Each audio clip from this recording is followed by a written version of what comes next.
far as what I can contribute to the ayahuasca discussion, uh, most of the samples that Jonathan discussed this afternoon were actually collected by Cass and myself in '76, and then Dennis wrote that picture using those samples from some he had obtained earlier that year. They almost all came from a single shaman, John Fidel Mozambique, who was then at Yorina Cocha near Fukuoka. We bioassayed all those brews, and they were very strong. When I began making my own ayahuasca, I used those experiences as the benchmark for what I was trying to achieve with my own brews. In terms of recipes, if you want to, rather than try and substitute an analog, if you're still interested in what goes into a healthy dose of ayahuasca, what I settled with, I had a clone of single individual plant called Plowman 6041 that Tim Plowman had collected in Yuri Madras in 1970 that was called a Cielo Ayahuasca. The ayahuasqueros recognized types of ayahuasca more differentiated than the species. They speak of Cielo Ayahuasca, Trompetero Ayahuasca, so forth and so on. So this was a Cielo Ayahuasca, Plowman 6041.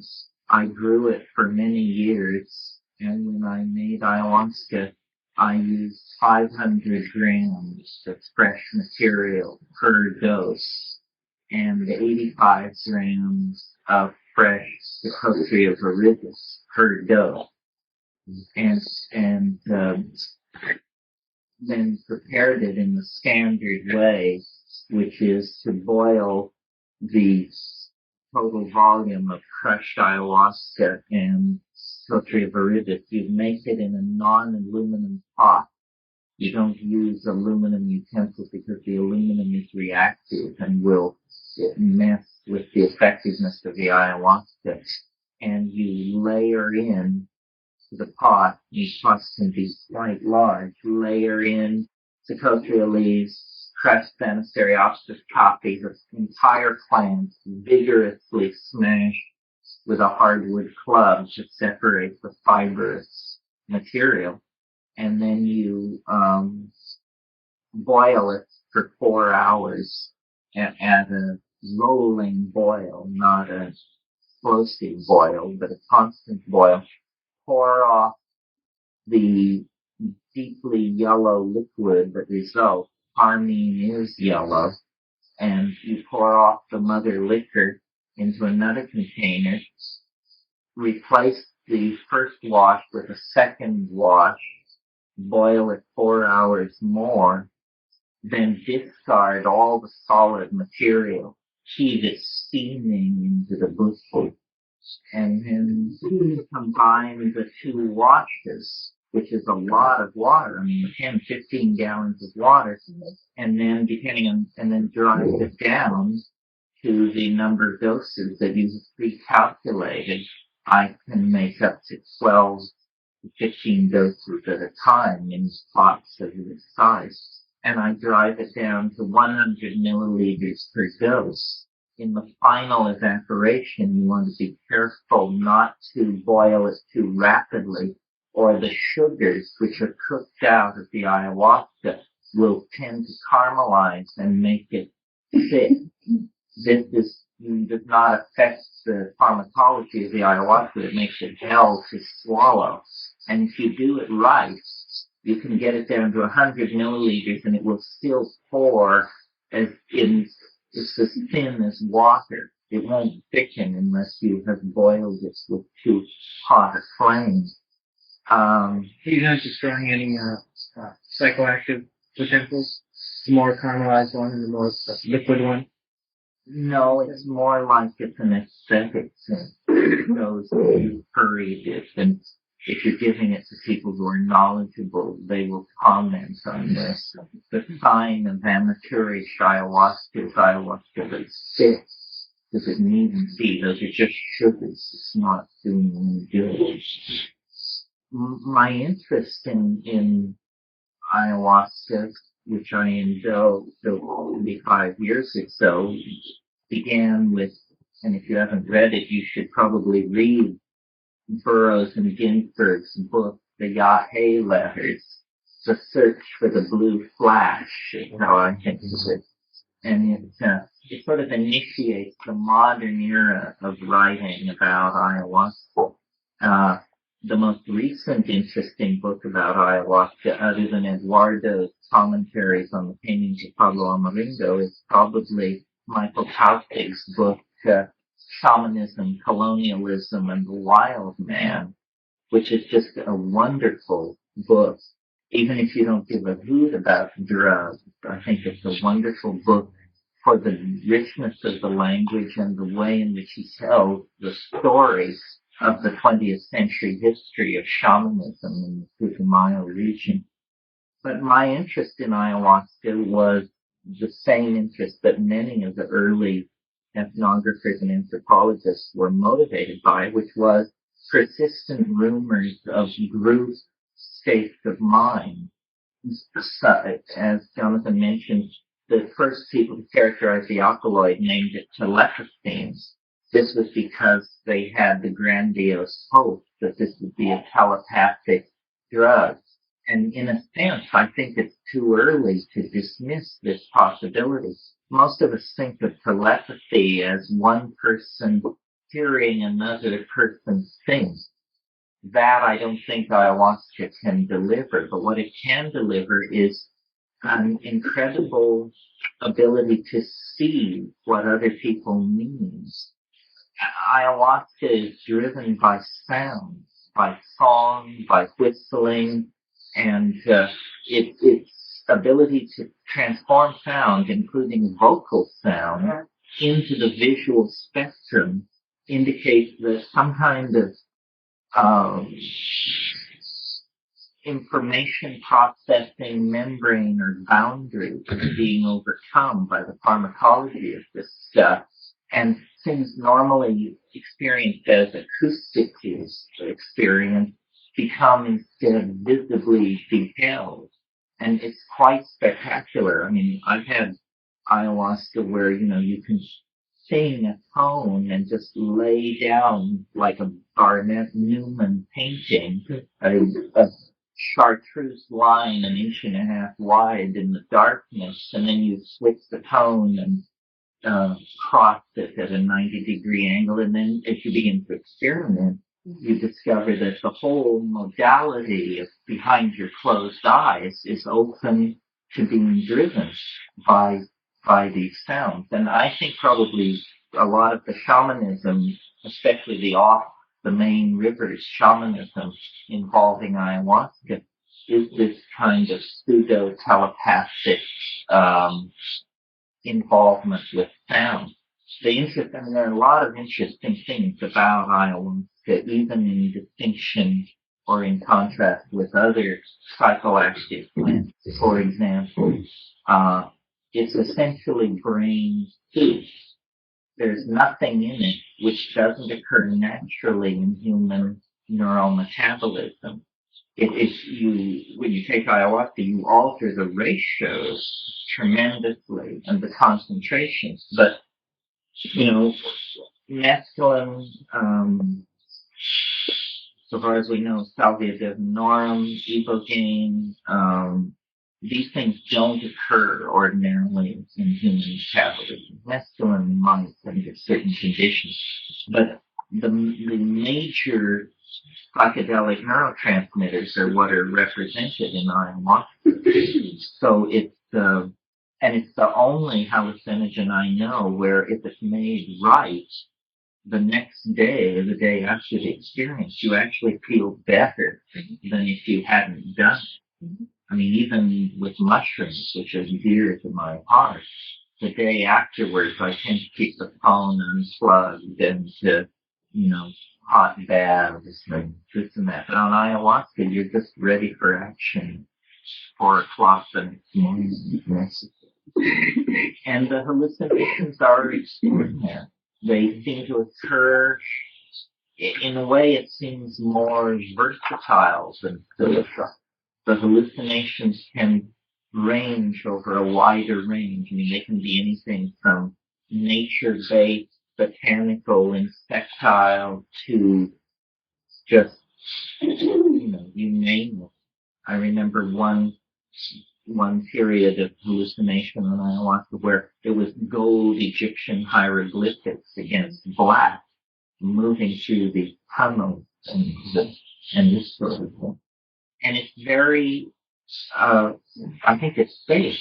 It's probably used by more people than any other psychedelic plant cult in the world, if you don't consider cannabis a plant cult. And as a strong hallucinogen, in Colombia, Ecuador, Peru, down into Bolivia, and then it's made inroads in the 20th century in a big way into Brazil, portions of Argentina, and then more sophisticated populations all over the world are getting wind of this. Are there any questions about it? Would it grow in Montana? Oh yeah, it'll grow. It grows well in Hawaii. Many plants have more restricted ranges than their natural capacity. Most plants have not occupied their full range. This is a consequence of the glaciers only having melted 20,000 years ago. Ayahuasca, one of the things that interests me that I've talked to Stress Blosser about it, I think that there may be Banisteriopsis of some sort implicated in Mayan religion. Nobody has ever been able to prove this, but there is a whole elaborate kind of Mayan symbolism that you see at that you see at Tulum and at other sites that's called umbilical symbolism. And I think these things that have been taken for umbilical cords are probably vines of some sort.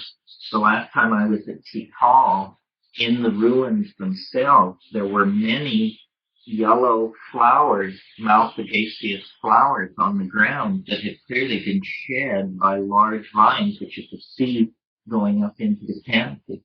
And I collected in Belize non-flowering Malpighiaceous vines that I was unable to distinguish from ayahuasca. So, this may well be or could have been happening among the classic monks. But exactly what their drugs were and who used them pretty expectantly. There's no trace of that in the current mine populations. Well, there's no trace of vine use. No, they're pretty. I think the morning glory seed, the mushrooms among the Sierra Mazatecan Indians, the Zapotecs and the Mixtecs, among the Maya, I think the morning glory complex and the Salvia divinorum. But whatever else may have gone on, there's a whole, Jonathan is the expert on this, but there's a whole number of plants which may have been used for their psychoactive effect in Mexico. Various coleuses, the Emia salicifolia. Some people believe certain water lilies. Plants like Quareragia funebris, even, which is now used as a flavoring for certain kinds of chocolate drinks. Still, there are depictions on pieces of statuary that seem to suggest that maybe this would have a narcotic style of usage in the past. Yeah. I have a question about, you're talking about how the visual experience was driven by sound. Right. Have you found that the visions could be driven by anything else? Any other occurrences besides sound? Touch or Well, I tend to lie down and sit still in silent darkness. I suppose Canada counts most of this thing. But really, the ayahuasca is extraordinary. The last time I took it was in a non-traditional setting, but with one other person, and sitting in completely silent darkness. And this guy had these Tibetan chimes, the kind you strike with a piece of deer horn, and it would be completely silent, and he would strike this thing, and it would form a piece of jewelry or a thing like a machine in the air, just this thing, and this thing would come into being as long as the sound was there, and then it would disappear, and then he would make another one, and it was very clear that we were seeing the same thing because I commented on it and said and described what I was seeing, and it looked like a little thing made out of iridescent titanium with brass connectors, and it was like an enormous laurel birch earring or something like that. It's a very specific kind of object. I think these things are very mysterious. I mean, it was a pity that Rocio's English didn't allow a real discussion of these stories about the people who disappear for days and weeks on end, who go into a parallel world. Because, if you just think these Aboriginal people are ignorant savages, well, then you can just dismiss it. But if you have gotten this far on the premise that shamans know what they're talking about, well, then you have to take very seriously this more outlandish stuff.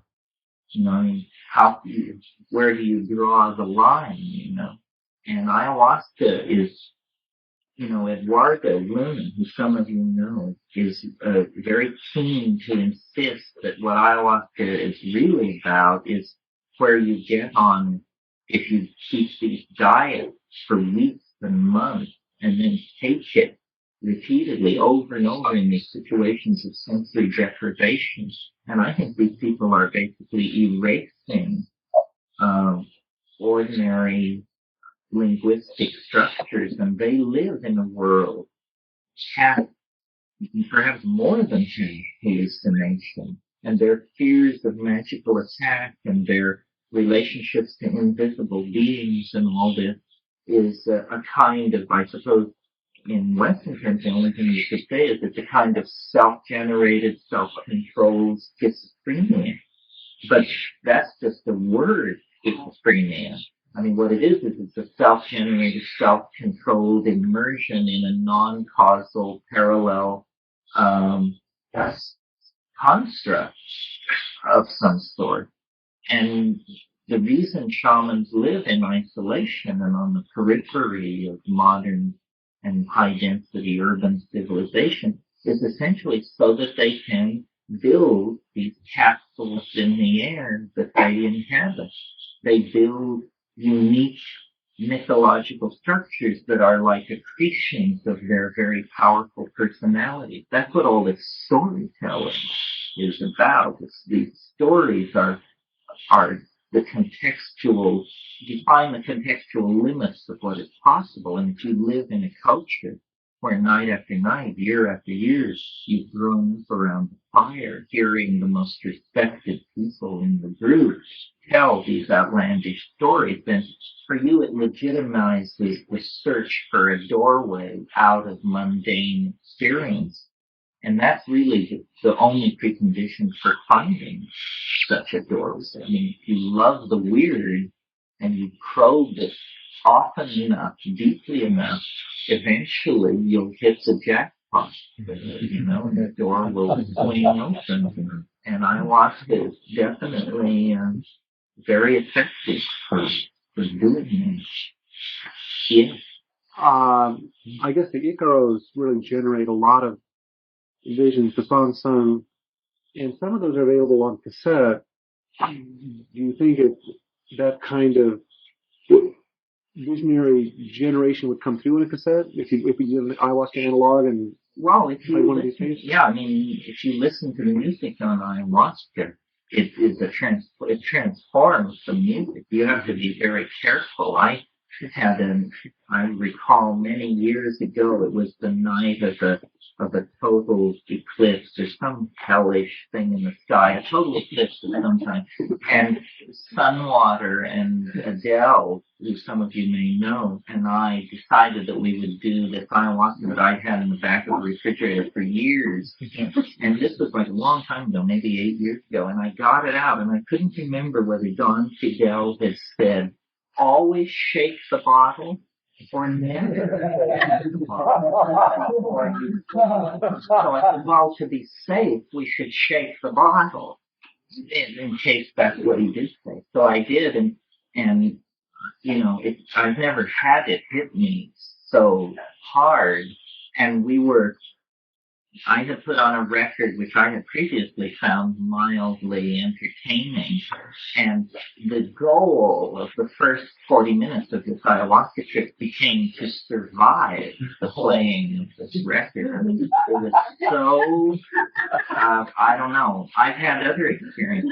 A friend of mine brought me a tape from tribal Afghanistan that I listened to one night in Hawaii on ayahuasca, and I became so alarmed and freaked out. And I could hear something in this music that just shouldn't have been there. I could hear that, this wasn't wizened ragheads in mud huts somewhere, that these guys had connections into the Martian musicians union. It was highly agitating. So I think the ayahuasca are probably tailored to create a certain aura of confidence, and they're reassuring. It's nice to sit with these old guys and watch them make beautiful music. And when you're alone, you can sing too. I mean, it's very important to sing, especially if you become afraid or alarmed. This is the key. If you get into deep water with these substances, this is true of psilocybin as well. You don't want to clench. You don't want to assume the fetal position and stop breathing, and you want to sit up straight and breathe and sing it back. And it will step back. It will, you can take control of your situation most of the time. I wanted to ask about the parallel universe in American Indian storytelling and mythology. There's a great deal to say about these things. And their adventure myths about the two young guys that go out and meet the two chicks and then disappear for 12 years. And, this is a common enduring theme, but it's my feeling with precision that Mr. Studies needs, and I'd like you to expand a little bit about when you get into that place, what level of variety do you find yourself giving it? Well, I'm very, very careful. I mean, like the way I do these things normally is alone, and I unplug the telephones, and I don't tell anybody I'm going to do it, and I do it in darkness, and I roll joints in front of me so I don't even have to move. And basically, once it gets going, I don't do anything because I'm so aware of how involving it is. I mean, I think you have to be almost a damn fool to just grab hold of this stuff and start flailing it around. I mean, for me, it's like I creep up to the abyss and hang my head there and look, and then I edge back to them. The idea of trying to actually do something is terrifying because it'll work. I mean, you can do it, but you don't understand what you're doing. So I like to look as the Peter Sellers. But your shamans are going in it. They're doing purposeful work for us. They cure. They cure and they get information. And but the main thing, I mean, I think the getting information thing is sort of overstressed because it's astonishing and it proves that it's a higher dimension. I mean, if somebody really can see who stole the chicken, and they really can see, then even though it's a trivial matter about a chicken, there's nothing trivial about the fact that they are exhibiting a paranormal ability which seems to involve the contradiction of cause and effect. How can they see who stole the chicken? Number one, the chicken has already been stolen by the time the question is asked of the shaman. Well, so then does the shaman travel back in time? Does the shaman read the minds of everyone in the tribe and look and find who stole the chicken that way? Or is it just an inspired guess backed up by social pressure? What exactly is going on here?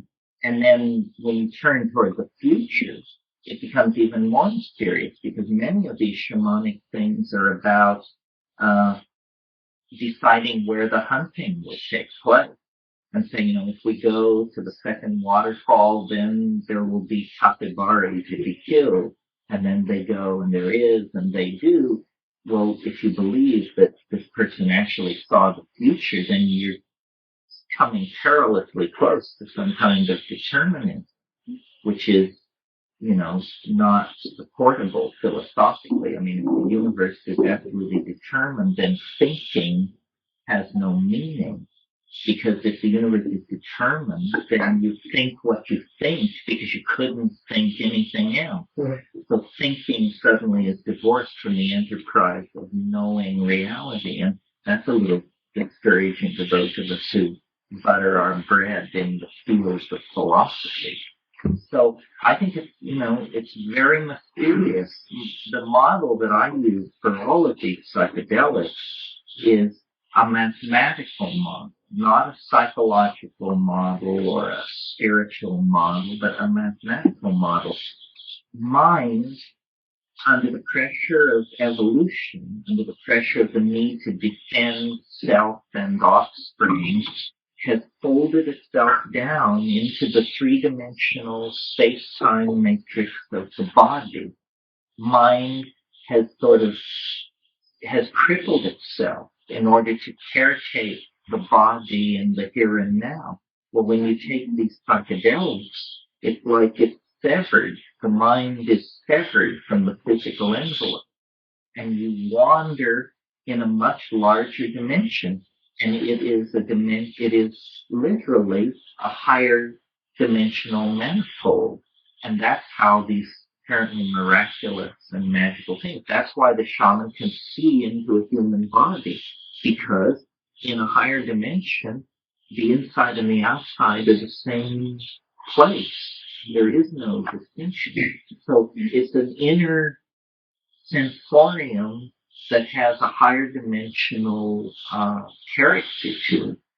It's a great mystery, I mean, it doesn't need to detain us here, but it's a great mystery, the relationship of consciousness to number and of nature to number. After all, nature is nature, the deployed three-dimensional physical world and its dynamic. Numbers are abstractions generated, so far as we know, only by the human mind. They are inventions of the human mind. And yet nothing is as descriptive of nature. No tool is as powerful a descriptor of nature as mathematics. Why is this? Well, ayahuasca seems to say it's because the higher mathematical dimensions of the world are objects not merely for abstract, deductive discovery, but for experiential encounter. And then if this is true, then our world as we experience it in here and now and day to day is hopelessly limited and circumscribed. And this is, a very limited world that we're operating in, inside our culture, inside our language, inside our body, and so forth and so on. And in the silence, in the darkness, swept away by these alien alkaloids and the plant mind behind them, you find out a truth that can barely be told. Most of it can't be told. Yeah. What about your sense of self and in the ayahuasca thing? Well, I think that these things are very humbling. It's very hard to do if you have an ego that's very, if you're, for instance, I mean, if you're the kind of person that other people consider a jackass, it's pretty hard to do these things if other people's judgment on you is correct. You know, I mean, the person like who can dominate a noisy bar is not probably a good candidate for ayahuasca. That kind of bravado and machismo and, you know, I mean, ayahuasca loves to take prideful people and rub their nose in it. I mean, it can make you beg for mercy like nothing. You know, you have to really approach it humbly.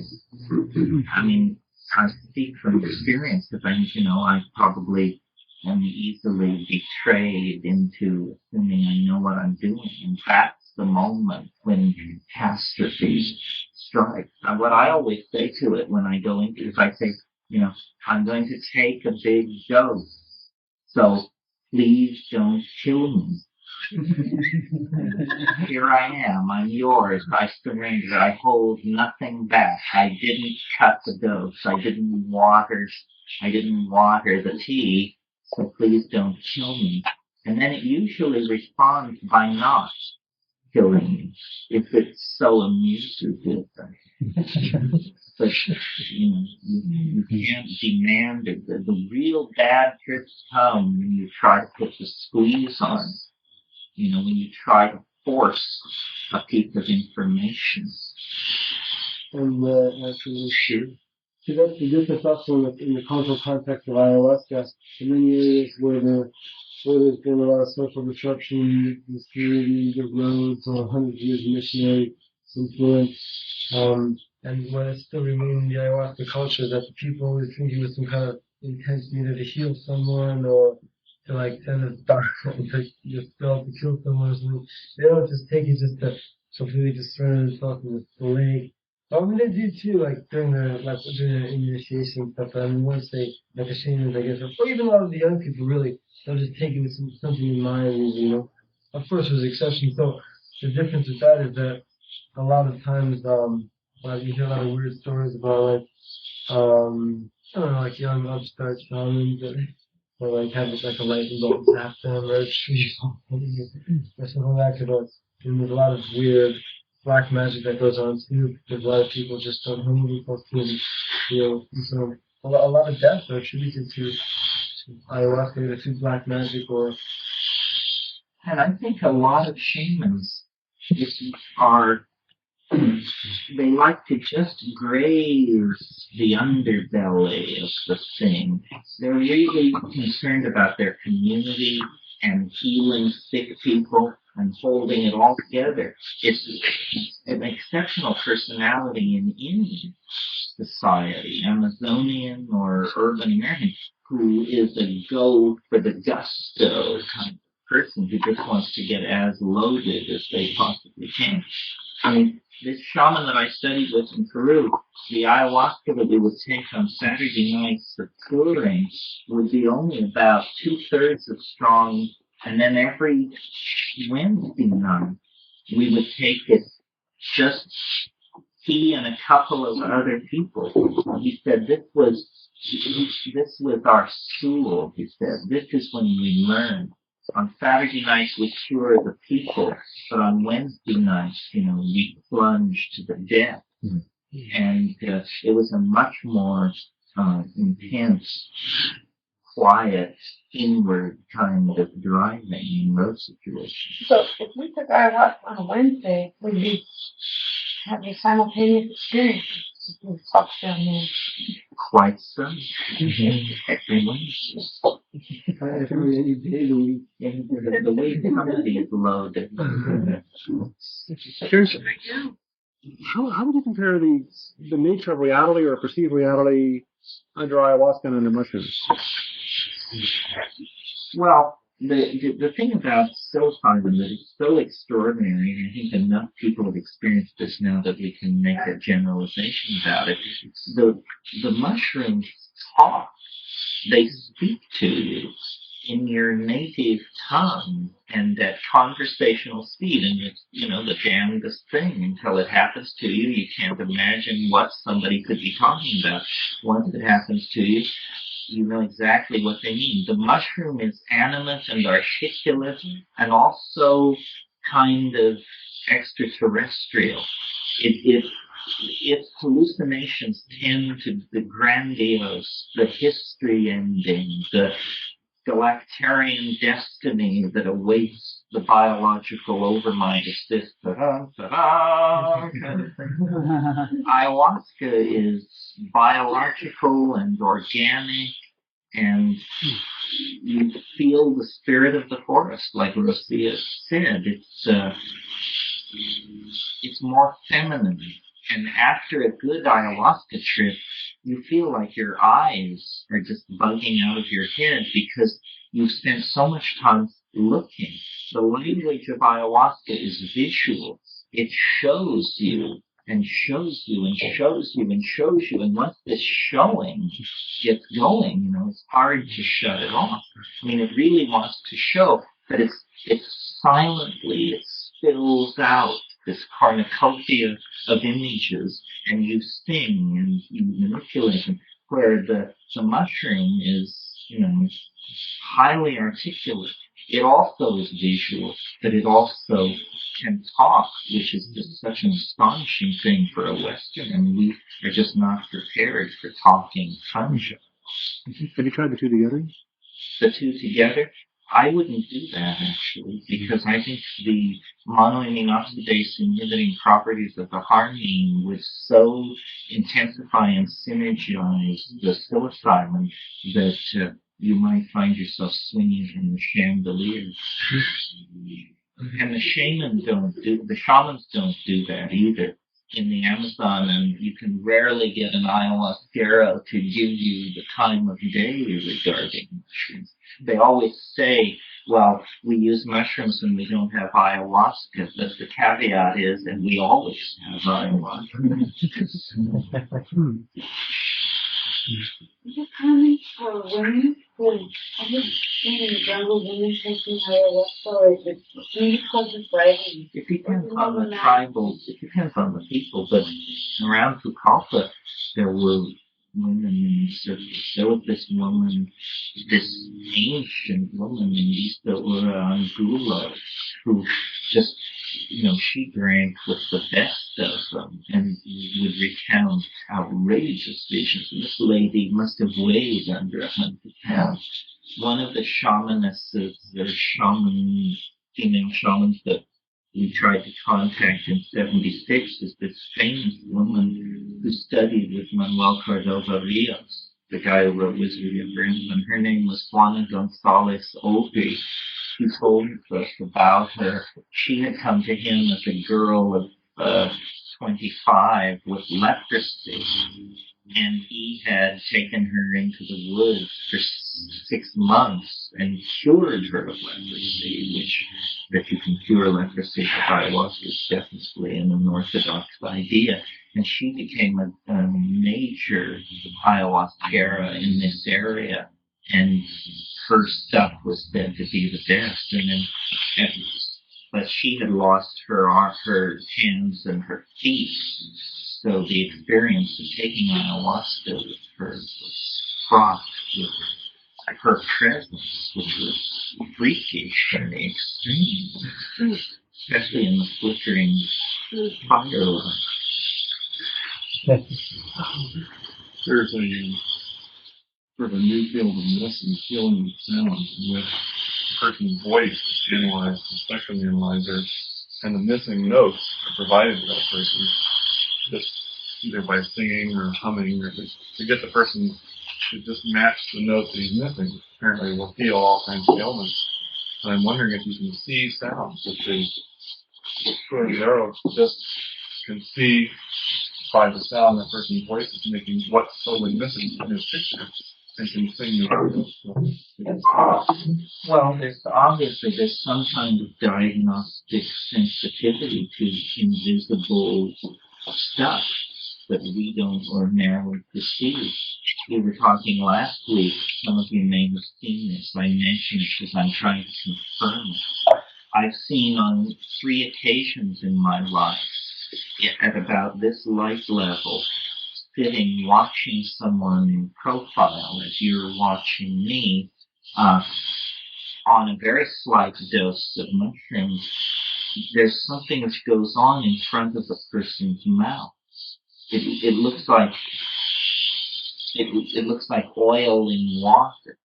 And my rational explanation for what this is that you pull air into your lungs and it is heated, and therefore it has a slightly different refractive index than the cold air in front of your face. And so when you speak, the mixing of the hot and cold air can be perceived under some conditions, and I would guess photographed under some conditions, as a kind of oily, turbulent something in front of your mouth.